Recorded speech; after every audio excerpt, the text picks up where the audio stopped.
You know, I've been impacted by missionaries since I was a little boy. I grew up in what was called the Old Southern Presbyterian Church in the United States of America. It was called the PCUS.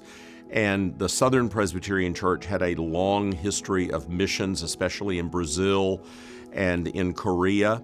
And in fact, when I was in Korea last year, I was in the graveyard of the Protestant missionaries. And there was a one-year-old child named Samuel Ray Preston, and I knew that was the name of the second pastor of my church.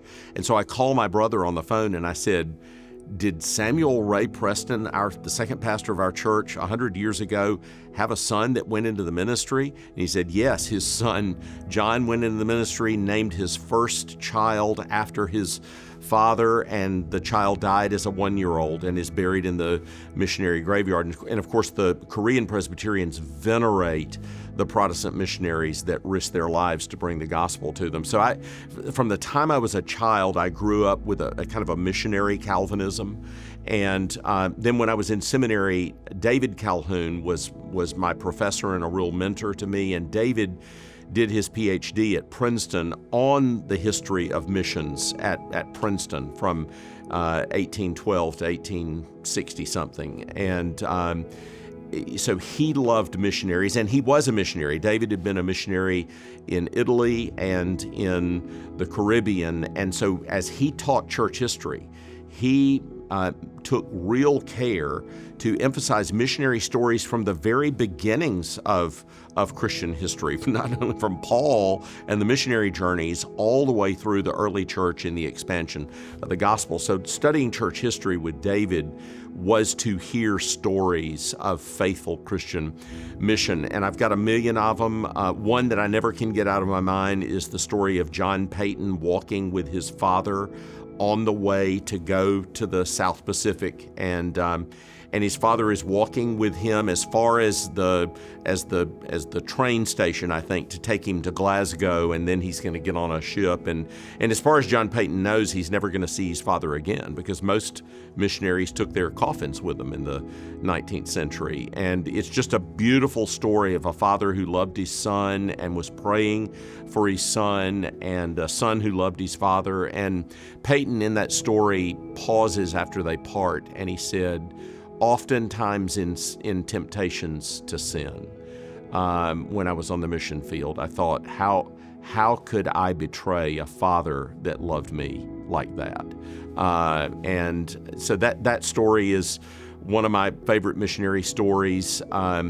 Again, David taught us so many stories of missionaries, and I've been privileged to know so many missionaries in my life. I'm thinking right now of Steve, who serves in Indonesia, who discovered a tribe of people 25 years ago that, as far as we know, it had no contact with the outside world in the entirety of their history. He learned their language by pointing to things, and has translated a significant amount of scripture into their language. He had to come up with a written version of their language, and has shared the gospel with them. And to see a man so committed to them hearing the gospel in their language, so that they know that the gospel does not come from Americans, it comes from God. It comes from God to them. And he was the servant of the Lord, an American who came to them but wanted them to hear the gospel in their own language.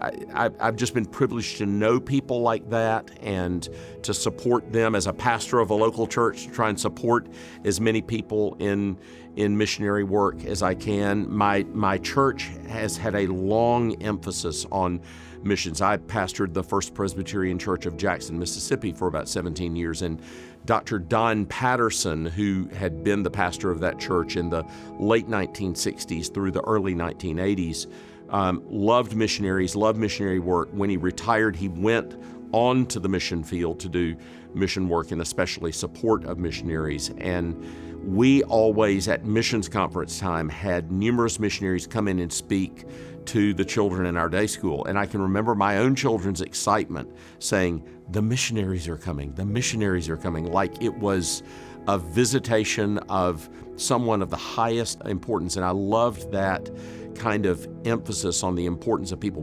going out to the ends of the earth to share the gospel with men and women and boys and girls from every tribe, tongue, people, and nation.